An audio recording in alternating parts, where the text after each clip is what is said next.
the Soapbox. I'm Ardell Smith, and I'm with, Charles Hall. and today we're going to be talking about a bunch of different things. We're going to talk about some health, diet fads, and some interesting things with mushrooms.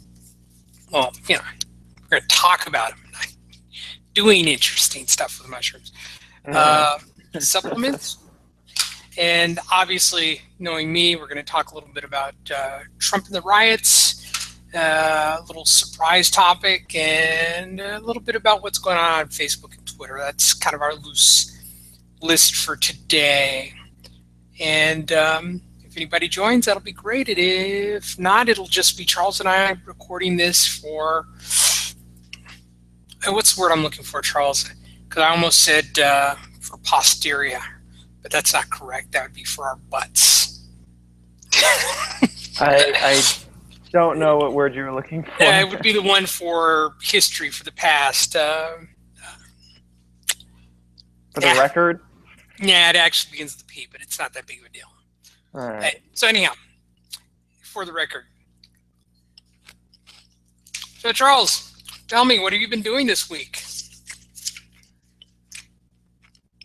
Just in general, or do you want me to talk about my subject? Well, I figured you could weave your subjects into that. I mean, I was pretty wide open. I've been looking into dieting. Well, what have I been doing this week? I have been, I guess, researching a little bit into some of the fad diets that have been out there. And I guess you could say I'm kind of on one of them, but I like to modify it. The moon diet is one of the diets that I came up with. Moon diet? Yeah, the moon diet is actually something that exists out there. And I'm going to read you the definition that I came up with. And let's see here. I have a whole bunch of diets, but the moon diet was the one that stuck out to me.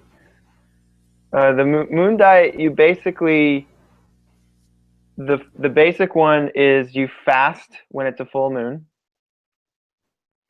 and you only drink water. And then there's another one where you only eat particular foods to upcoming to the full moon, and then after the full moon. So like say 3 days before the full moon and 3 days after the full moon. And they also call it the werewolf diet. I was trying really hard not to bring that up, but that's exactly what it sounded like. Yeah. So let's see. Here it is. Okay. Also called the werewolf or lunar diet. And this one is simply fasting according to the lunar calendar. Its quick fix version involves a day of fasting, allowing only water and juice during a full or new moon, and supposedly losing up to 6 pounds in water weight in a single day. The extended version starts that day-long fast and continues with specific eating plans for each phase of the moon. While you'll lose some weight from not eating, it has nothing to do with the moon, and it'll come right back. So one of the nicknames that I came up for this diet was the comeback diet. It's food for the underdog, and the pounds always make a comeback. The next diet is, yeah, I came up with a bunch of nicknames for all these diets just to kind of like, help people remember them. And these diets all focus on losing weight because that's one of the biggest issues. Yeah, so that one I wanted to just mention. It's one of the things I researched this week. And then another thing that I thought I wanted to mention was, it sounds like an oxymoron. It's called the cookie diet. Cookie Monster likes that diet. Yeah. And let's see. And the nickname I gave it was the disgusting wafer diet. So this diet, and this is the definition that I got from the article, Wait, is that anything like the wafer diet from the Monty Python movie? Just one thin wafer, just one more. Don't think no relation to the wafer diet. So this is the what is it according to this article that I read, which I should probably give credit to, and test your knowledge. I think it was, yeah, health.com.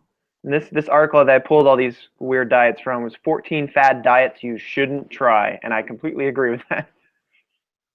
Okay, so the cookie diet, or the disgusting wafer diet, is Could you Dr. could you put the link to that in the chat box? So Yeah, I will. Health.com, 14 fads you shouldn't try. All right, there we are. There you are. Okay, so it's really easy URL. It's just health.com. 14 fad diets you shouldn't try. Okay, so according to their description in the article 14 fad diets you shouldn't try from health.com, Dr. Siegel's cookie diet, the Hollywood cookie diet, and the Smart for Life cookie diet all promise that eating cookies will help you drop pounds. Of course, you don't get to chow down chocolate chip cookies. You eat about 500 to 600 calories a day from high protein and high fiber weight loss cookies.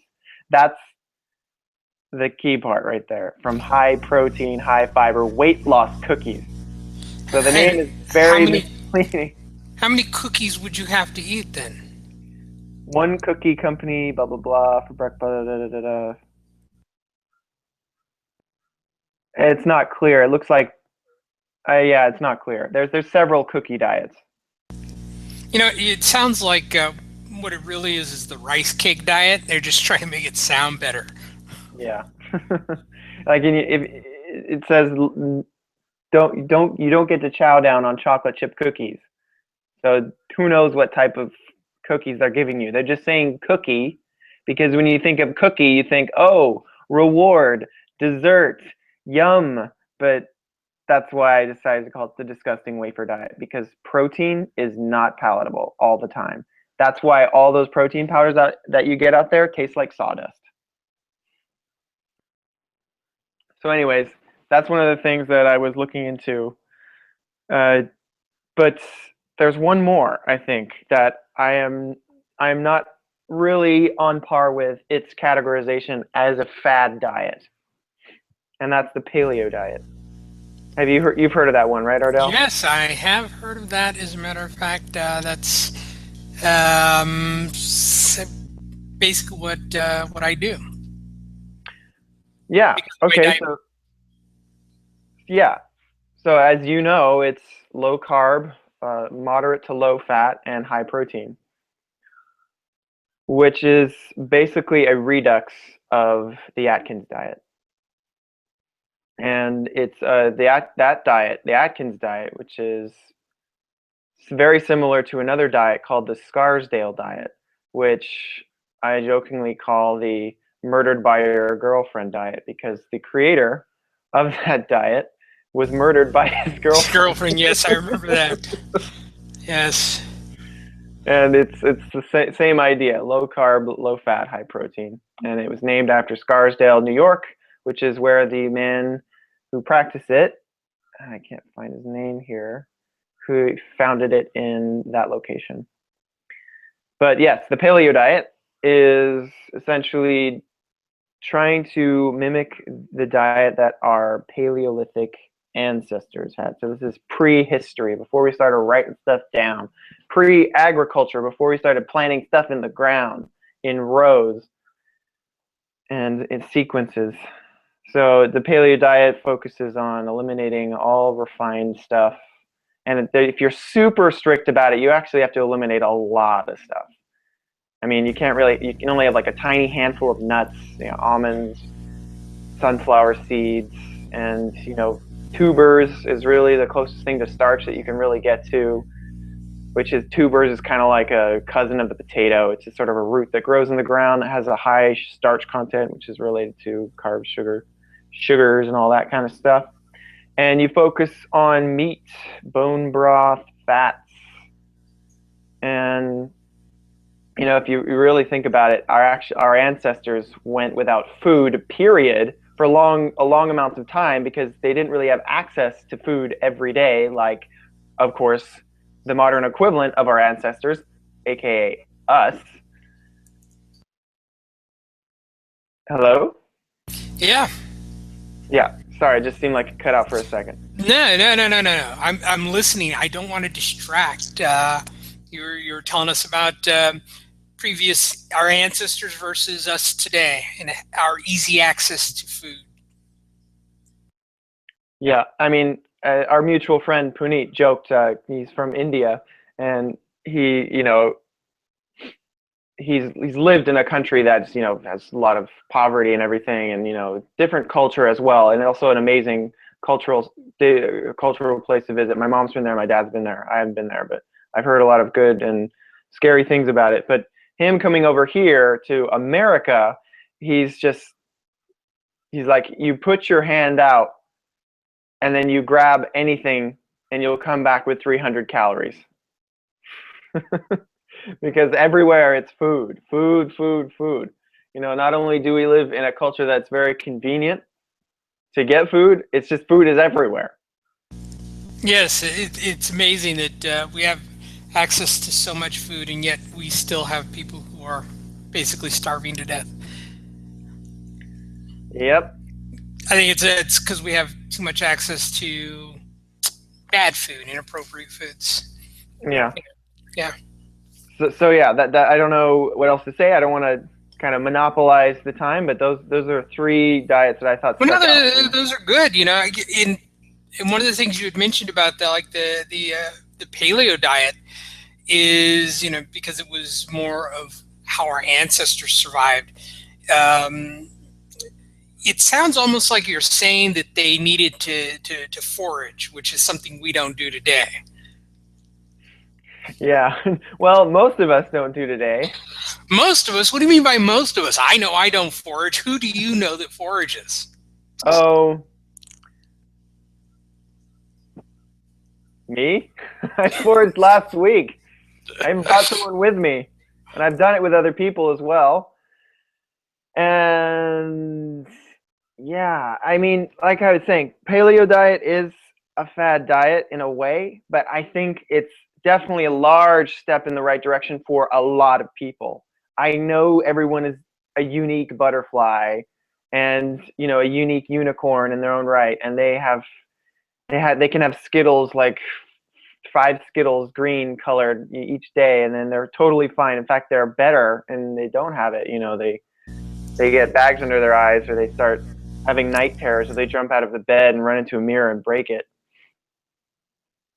But I think that it focuses on what many traditional diets that we're familiar with, not traditional diets, but diets that we're already well aware of, like veganism, they focus on food quality. And that's what paleo diet does. And it's not, and there's no such thing as a caveman. Okay, but foraging, because you had mentioned it, like what kind of things can you expect to find foraging out in the California forests? California forest. Well, you can find mustard, and it's that very yellow flower, very small yellow flower, which you'll see tons and tons and tons and tons of. And you're driving along, you see a hillside, and it's basically covered in yellow flowers. It's probably mustard flower, and you eat that, and it tastes like Dijon. Really? Yes.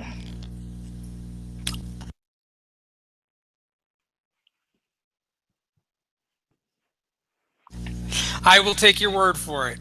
Okay, I couldn't hear you for a second. Yeah, I figured that out because you were mimicking like a suicide. So it's like, So Ardell, did you want to go foraging sometime? I I would be interested in getting out in nature. Yeah, but I don't know so much about the foraging stuff. I prefer to forage in the aisles of the local grocery store. Um, mainly because I know that at no point will one of the other people that's in there try to kill and eat me. But then you never know. The zombie apocalypse hasn't happened, but we're getting close. With Donald Trump. Speaking of Donald Trump, what's new with him? Well, he said that there may be riots if he doesn't get the nomination, and that's actually I found pretty interesting because you know there's that in itself has caused a big spark. A lot of people are saying, well, he's threatening riots if he doesn't win, and people are saying, oh, he's not threatening riots, he's predicting them. And it's like, well, wait a minute. Are you saying he has magical powers? He's a soothsayer. He's got like a crystal ball, and he's like going, "I see riots in the future." It's like, Well, he does associate with people who go by Grand Wizard. yeah, yeah, I guess so. They're going to, hey, he's predicting riots, so we got to make them come true. Yeah, they really know how to light crosses on fire. Yeah, you got that. Yeah. So yeah, that's kind of what I'm waiting to see is how true it comes. One of the things that was interesting was they're interviewing a lot of you know Trump people who work on his campaign and asking them specifically about his reference to riots, and they're trying to downplay it. And so they're saying things like, well, he doesn't actually mean riots figuratively. And all I can think of is, what is a non-figurative riot? A parade? It's like, it's not figuratively a riot. It's just people walking. Yeah. And then the other one I liked was it was this woman who said he's riots aren't necessarily a bad thing. It's like, really? How are they not a bad thing? That's exactly what I said. When I think of riot, I think of broken windows. I think of stolen TVs. I think of people worried about their business going under because they don't have any merchandise anymore. They might not have insurance. And I think of people just pissed off. Yeah, so she actually said riots aren't necessarily a bad thing. So I actually had to look it up at all the various riots, and there's only one riot that I actually was able to find that was technically not a bad thing for the people who started it. And what's really funny is that was the Boston Tea Party. Wow, you had to go back that far. Yeah, and the reason it wasn't a bad thing for the people who started it was they actually were wearing disguises. They disguised themselves as Native American Indians so that they would not get blamed after the riot. That's why it didn't go badly for them. It just went badly for some other people. I mean, does that even count as a riot? That seems like there's another term that would describe that. I mean, not a party. Definitely. Well, that's the sad thing. Today the Tea Party is a party. So I guess if they plan on having riots that aren't a bad thing, they're probably going to disguise themselves as like people from the Middle East or blacks or Mexicans, and then go, "It wasn't us." I mean, you've heard of the I'm sure you've heard of the term red flag, right? Like a red flag operation or something. Yeah. And I don't know. I have this memory a while back where there was this protest in Santa Cruz, which is just over the Santa Cruz Mountains from where we are. And there was these policemen in a police car away from this intersection where all these UC Santa Cruz and local Santa Cruz residents were rioting. And I forget exactly what the riot was about, but there was this policeman sitting in a car down the street, and he was just holding a camera videotaping the riot. And then someone went up to the car just to ask him, you know, what's going on? Like, you getting some footage? He's like, step away from the car. And he's like, well, what's going on? He's like, it's none of your business. Step away from the car. And they just kept telling him to go away. He just kept focusing the camera on the riot. And I think there was another policeman on the other street who was doing the same thing. Oh yeah, they've done that in the past. You know, I personally don't have a problem with that because what happens in that particular situation is they realize that they're overwhelmed by the people, as Santa Cruz police will find themselves to be. They're not like a huge police force, and they're recording so that they can have evidence to get these people afterwards that caused a problem, things like that.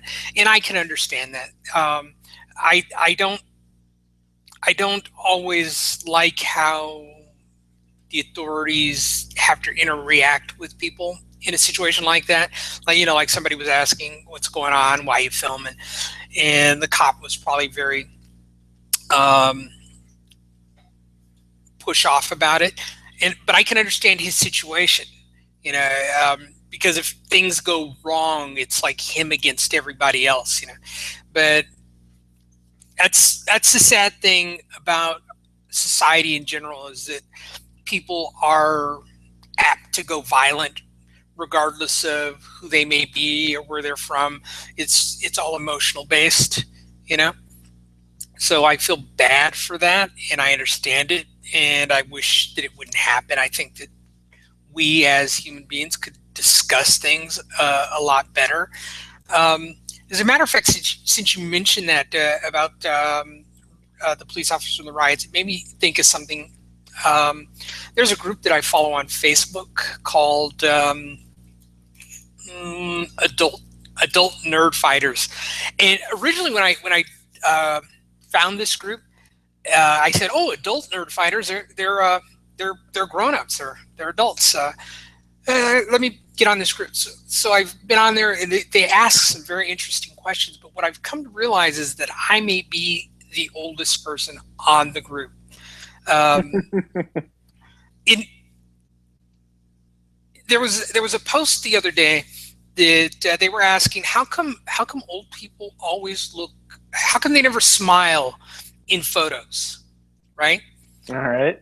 And I thought about that, and I thought, well, maybe the reason that older people don't smile as often in photos is because what's there to smile about? I mean, they've been around longer, so they've seen more of the world. So, like, people today are like looking at Donald Trump, and I'm looking at Donald Trump, Ronald Reagan, Richard Nixon, on and on. So it's like I've seen variations of this in history before, right? And and then all the really cool stuff that comes along that I dreamt about when I was a kid that is now here is like stuff that I can't use, you know? Um, there's all this stuff that I dreamt of having as a kid that is now fairly popular for people today. Like when I was a kid, skateboarding was a completely different thing. By the time skateboarding came out, I was just too far gone for that, as it would people would have just thought it was really weird me hanging out at a skateboard park. It's like, are you Bobby's grandpa? you know so we look at the world, and there are all these really great things, and sometimes it's like, what's there to smile about? Matter of So fact, I just saw a story about a guy who had arranged a dinner for his grandkids, like to go over to his house and have dinner with him, and he had like five grandkids, and only one showed up, right? And his picture is now making the web all over the place, is the sad grandpa or something like that. I really need to find a link to that and share that. But yeah, so next time you see an old person, instead of asking them, or an elderly person, instead of asking them, why don't you ever smile? Try giving them something to smile about. Like, say hi, be nice, be friendly. Then you'll find that we tend to smile more. But stay off of our lawns. yeah, I remember growing up, and then the fence has since been replaced. It was made out of redwood, but it'd been there so long that it was just falling apart. And we used to stand on the fence by putting our feet in small knot holes that had opened up. and there was this time when we actually saw our neighbor, and it was kind of scary because he was much older, and he he hunched over, he wore this buttoned up faded green shirt, and he was missing an arm. He had his rake in his backyard, which was already way grown over.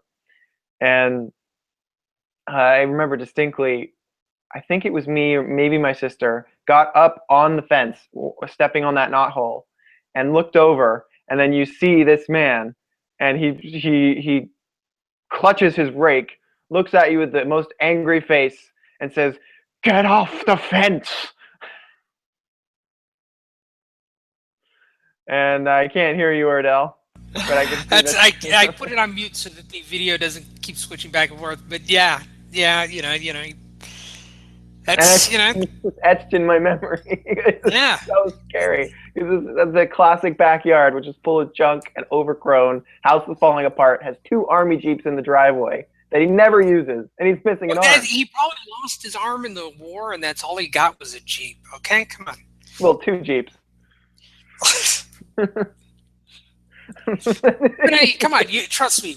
When you reach that same age and you're out trying to clean your yard, and you've only got one arm, and your grandkids don't come over to help you, and then wow, just something just started. Hey, I hear an audio. Oh.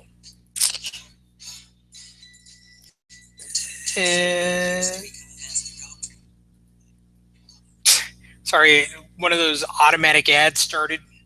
It was really funny because it was actually I don't want to go into that, but yeah, when you get older and you spend money on a house and you're back there trying to clean the yard because your grandkids just won't come over to help, or or anything like that, and then the neighbor kids pop up like Dennis the freaking Menace over the fence that that you got to pay for if they break it. Yeah, you're gonna be grumpy. Yeah, yeah. And I remember we used to sneak into his house.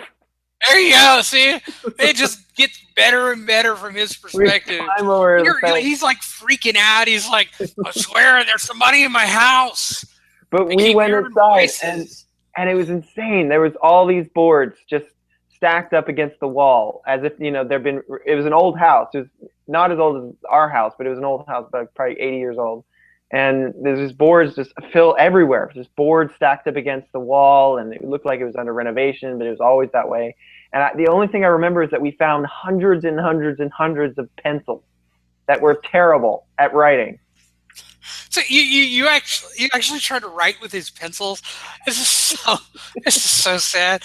But I got to admit, breaking into an old man's house back then was a lot different than someone breaking into a house today. Because like you guys, you're just freaking curious kids. You're like Scooby-Doo without the dog. Just, let's break into old man Johnson's house. Look, he's got a bunch of pencils and wood up against his wall so he can board the windows in case of a zombie apocalypse. Today, people break into your house and they're like looking for stuff to turn into to meth. It's like, hey, does this guy got any Sudafed? So yeah, that's terrible. How did we even get to my neighbor? We were talking about old people, and you told me about how your old man Johnson had one arm and a bunch of boards. His name was Paul. I don't remember his last name though. Oh, Paul. It could be Paul Johnson. See, now, to be honest, you should stay away from old people like that because you never know. You could have went in and found that, like, in his closet, he had, like, a clown costume, right? And then you realize later that he's, like, a follower of John Wayne Gacy, and he's got dead kids under his house and buried in the yard, I thought you were going to go, like, the Silence of the Lambs route. He has a big hole and someone in the pit. Yeah, John Wayne Gacy, on the right? Lotion. Yes, keep that skin soft and supple. I want to make a suit. God, that is terrible. Charles, you have a tattoo, right? I do. Yes, you do. I saw something interesting. Actually, it was a thought that I had based on something I had seen recently, and it was about a woman who was telling about her experiences with tattoos because she has quite a few tattoos, and she's a YouTube personality, and she does a pretty good show. And she was talking about how people tend to treat her because she has tattoos. And she was talking about this situation where she was sitting next to a little girl and her father while waiting to get a seat at a restaurant, I believe it was. And the little girl looked at the tattoos and turned to her dad and said she wanted to get a tattoo. And her dad was telling her, you don't want a tattoo. You'll ruin your life if you get a tattoo.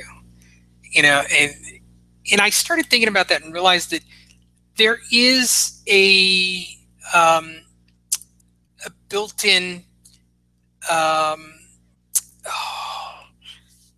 prejudice of people about people with tattoos. And I realized that it's white privilege. And here's what I Hmm. mean. Okay. When you're born as a white person, you or anybody really, you have no tattoos, you have no markings to mark your skin. Okay, so everyone's the same. But one group tends to put a lot more emphasis on, in the United States, that is, on your skin color, as far as being able to achieve things, right? Hmm. And a lot of people say, well, there is no such thing as white privilege. That's something that black people make up. And I realized this is proof that there is, because they discriminate against people that have tattoos that are white. And the only difference is that that person has modified their skin with something different. So now they're being viewed as being different or not the same as us, don't deserve the same privileges. Now, I know a Hmm. lot of people say, well, you can cover a tattoo, and that is true. You can cover a tattoo, but it's the whole concept that you have to cover that tattoo if you want to be accepted. They gotta not know that you have this tattoo, or you automatically become outside. It's like when you have certain actors that are black, they're born racially black, but they don't look black, or people who don't sound stereotypically black or act stereotypically black, and people meet them for the first time, like they talk to them on the phone or something, and get the impression that they're not. And then they meet them, and suddenly their whole attitude changes because their perception has been destroyed. I think tattoos are viewed the same way.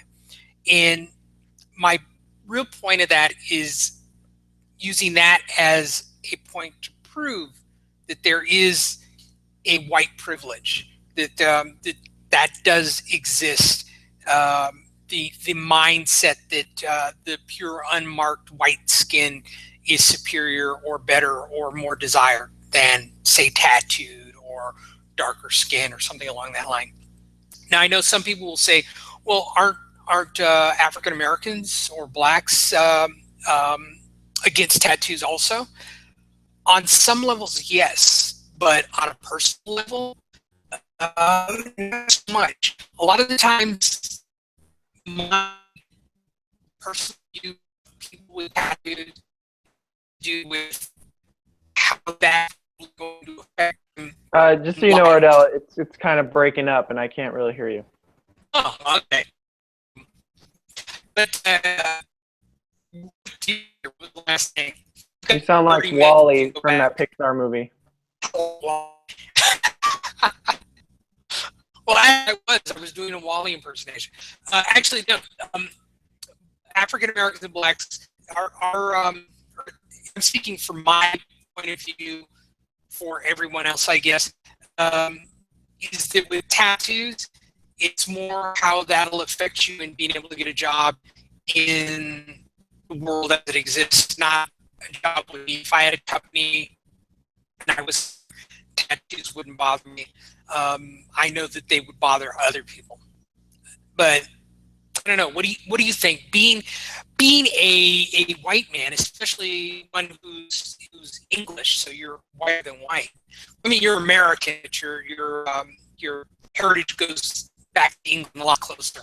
But you have a tattoo. What do you think of that theory?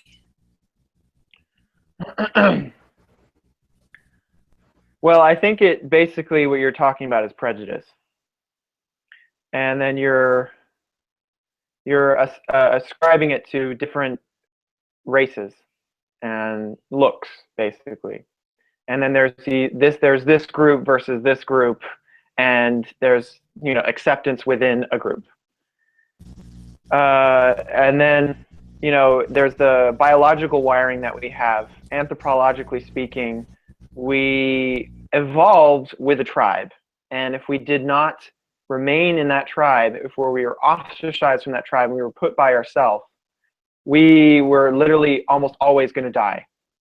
So our biochemistry, our nervous system, everything, it's just basically telling us if we're not a part of a group and being protected by others within the group, and we are going to die. And so you get all these uncertainty and fear that's just wired in you, and it takes a lot to kind of hack that. And there's personal development you can go through, etc. Anyway, so me as a white person, yes, and me as someone with a tattoo, yes, I can tell. I feel like I'm accepted in a certain groups, and I feel like I'm also kind of put in a category away from other groups. So I'm walking around in shorts. People look at me who know me and they're saying, "Oh my God, I never thought you would have a tattoo." Aside from the fact they look at it and they're like, "What's that? What is that a dolphin? Or is that a skunk?" And I'm like, "Really? Really? It's a turtle." I put a turtle with a tribal symbol thingy on it, and it looks like it's riding a wave of a tribal symbol. But anyway, so that's a whole other thing. But even still, they never would have expected me to have a tattoo. And there's probably a few reasons why they think I'm someone who's just very kind of straight edge, very square, if you will. And the other reason maybe is because I look like someone that, who's educated or comes off as educated and or very much into academia or something like that. I don't know why.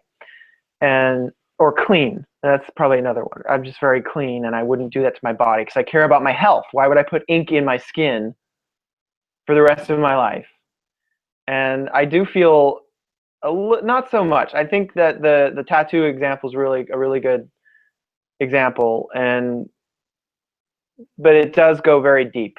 It goes very deep as far as acculturation and history and everything. And I don't know. It's a really complex subject. I just activated Siri right now. I don't know what I said that sounded like Siri. My phone just is about to ask me what would I like to search. Anyways, yeah, it's a very complicated subject for me. And when you were describing it, I was thinking that you're sort of talking about this beast that we call prejudice that just exists out there. And it's just this force. It's invisible, and it's this beast that causes a lot of frustration. It causes a lot of angst. It causes racism. It causes ostracization. I don't know if I'm using that word right. People becoming ostracized. And I remember growing up thinking, "Boy, I'm so glad that I'm a white male." I know that sounds terrible. But when I was learning history, I was like, "Oh my God!" Actually, no, it doesn't sound terrible. Actually, I'm actually very glad you said that. It has to do with how we're brought up and the education we're given, and most people would not admit that they thought that as a child based on what they were learning from history. Because like you look at history and you see like all these people being abused, and you realize that you're not within that group, and you're basically thankful.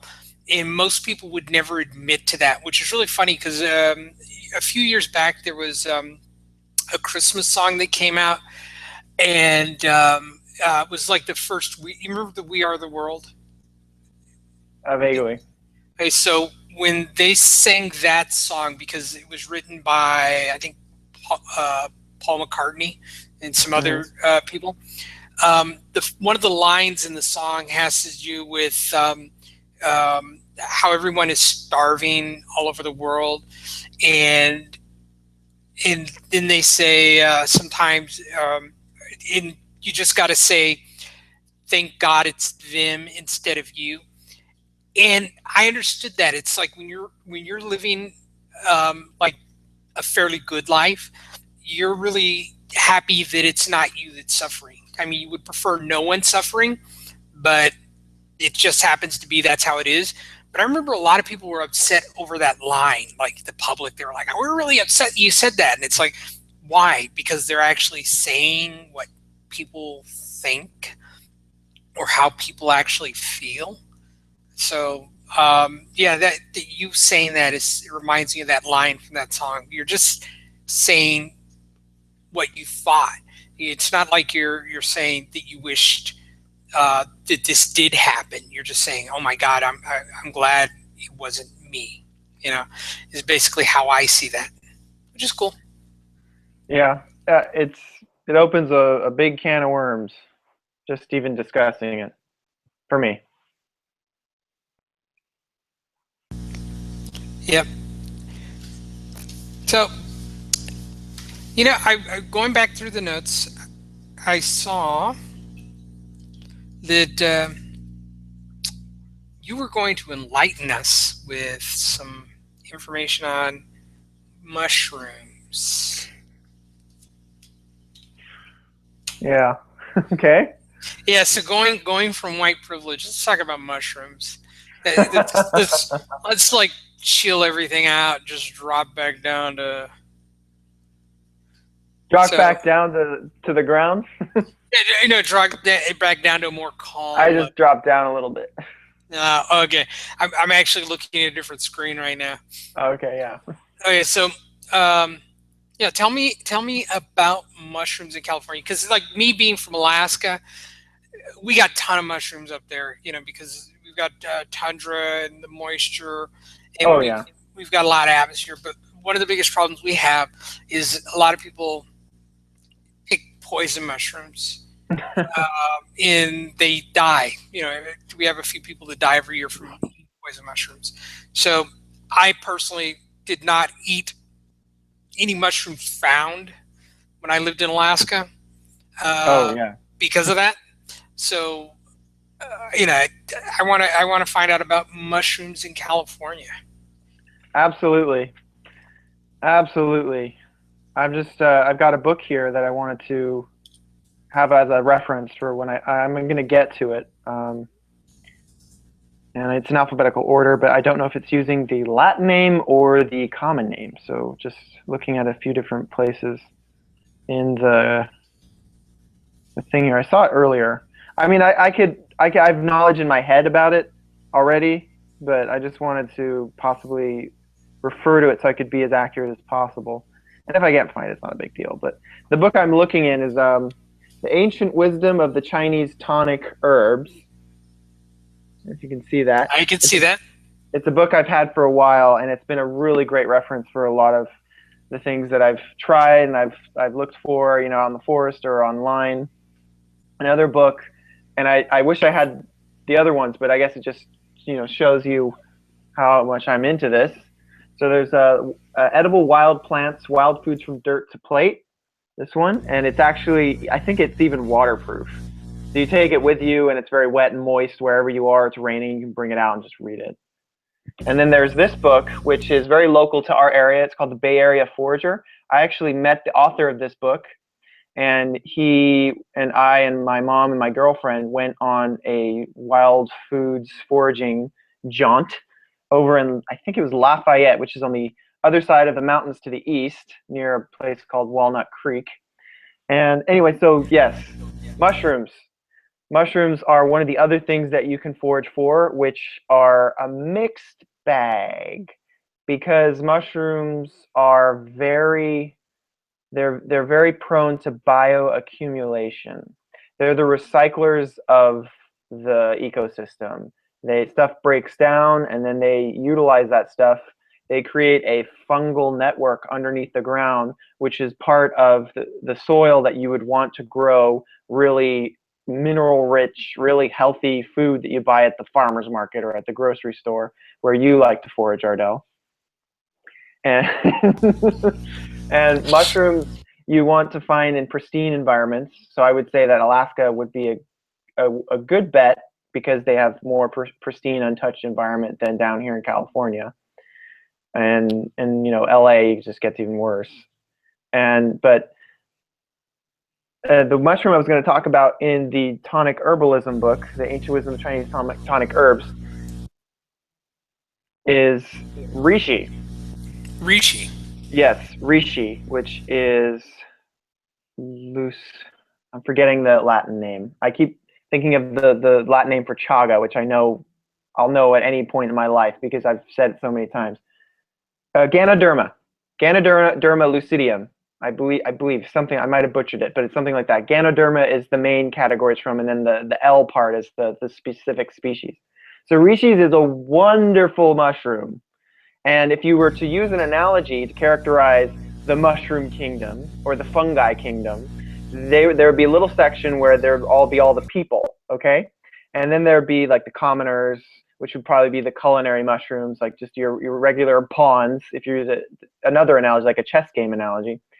And then there would be the royalty.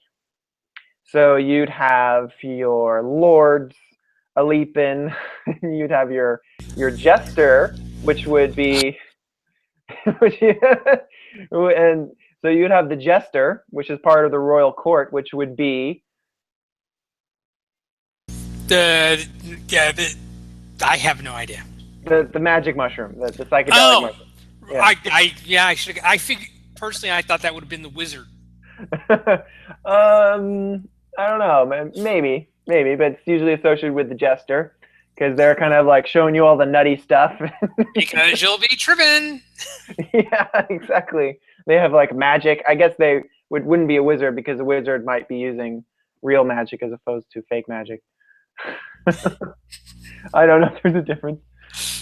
And then you have the king and the queen. And can you guess who is the king? No, I can't. Talk about it a lot. You've tasted it before. I showed it to you last week. Chaga?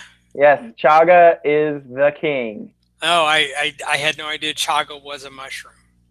Yeah, chaga is a mushroom. In fact, the funny thing about chaga, it grows inside out. When it comes out of the tree, it actually grows inside out. It doesn't look like a shelf like a lot of mushrooms do when they grow from trees.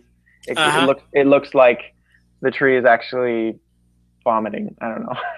If you were to look at what bark vomit was. Oh, look at this! This tree looks like it's puking. Let's take it and drink it. I don't know. It also looks, yeah. Anyway, so Rishi is the queen. Okay, now which one's Rishi?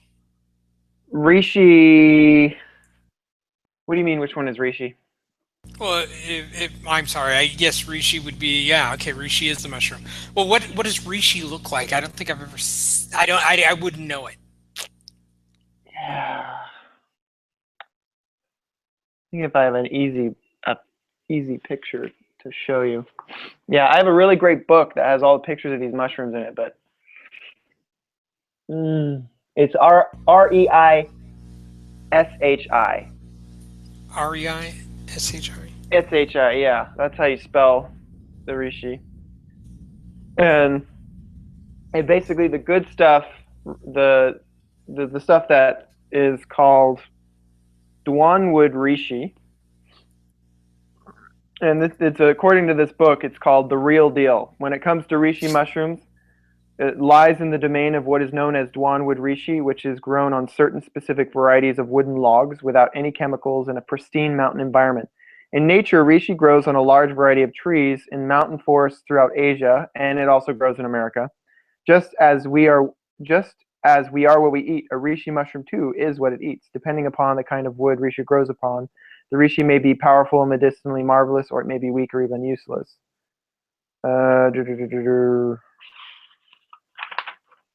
Yeah, there's a lot about it. This is one of the longest entries in the book because there's so much on reishi. It's been used in China for over 2 millennia, and there's been, I think, 40 or 50 studies alone done on one variety of reishi on the medicinal benefits that it has, which basically, if I were to summarize it in just one thing, would be your immune system. So yeah, a lot of great things about reishi. It's a mushroom that grows off a tree, and it's very potent for the immune system. Is it a specific tree or? No, it's a variety of trees.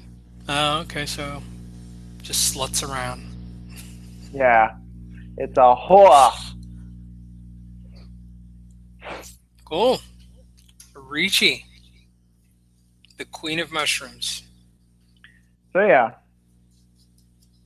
it's a medicinal mushroom versus the psychedelic mushrooms that are out there, which a lot of people obviously are aware of through popular culture. And every time I say, "Hey, here's the tea," it's like, "Oh, what is it? Oh, it's a chaga tea. Oh, never heard of chaga tea. What is chaga? Oh, it's a fungus, which doesn't sound any better than saying it's a mushroom." And Yeah, it does but sound like you may have boiled your socks. then I say it's a mushroom, and then almost always in every situation, is it gonna get me high? It's like yes, but no. I mean, yeah. So it's the medicinal components can be felt, but you just feel good. You feel relaxed. You feel you just feel good. Everything, like all the lights are turned on. You can think of your brain as a switchboard, and all the switches are on, and you can just like take in life better. You know. Cool. So since mushrooms are like the reishi, you said it's medicinal. Is it often found like in, for example, supplements? I don't think so. Not often. Segway. You just saw Segway. Oh yeah. Okay. All right. So that was my other topic, supplements. Let me look at my notes really quick. Uh, I mean, the only reason I don't need notes to help me talk about my stuff. I need notes to help me shorten everything because I could just go on forever, and I really want to spare. Go on forever and ever. It's cool. We're all good, you know. So while you're grabbing your notes, you know, I'll let everyone know we're actually looking for a theme song for the show. So if you're listening and have nothing better to do, stop, put down that pen, and pick up a pen again. Because I was going to say, put down that pen and stop writing that suicide note and start writing a song. Start writing a song. Be happy. No, Ardell, I can't. I can still hear you. I can still hear you. Okay. All right. Okay. So. Yeah. Sit down, write a song, send us some suggestions. We'd love to hear them. Are you sure you didn't want to get into another topic, Ardell? Because I think Yeah, no, I was talked using about. that as if you mean me? Yeah, you. I tough enough. Because I know a lot of times I find out the information for my supplements on a service called Facebook. Oh, do you really? Do you really? I actually did talk a little bit about Facebook, but we can talk some more about it. No, actually, we can't talk about Facebook anymore. We can talk about Twitter a little bit, though. Tell me. Tell you about Twitter. I don't know if you've heard this on the news. I've heard this in several different places that Twitter is looking at expanding beyond 140 characters. Which I did hear about that. Yes. Yeah, which will be great because it's very difficult. I write a lot of jokes on Twitter, and to be honest with you, it's very difficult to write jokes and stay within 140 characters. You have to do a lot of editing to make it happen, and just being able to go over the 140, by a few characters would be great. Would make it so much easier to write jokes. So But would this be an indefinite number of characters now, or what would the limit be? I do not know for sure what the new potential number is that they're looking at. Um, but what I'd like to do at this moment is let everyone know that if you'd like, you can follow me on Twitter at Ardale Smith. That's ARDAILSMITH on Twitter.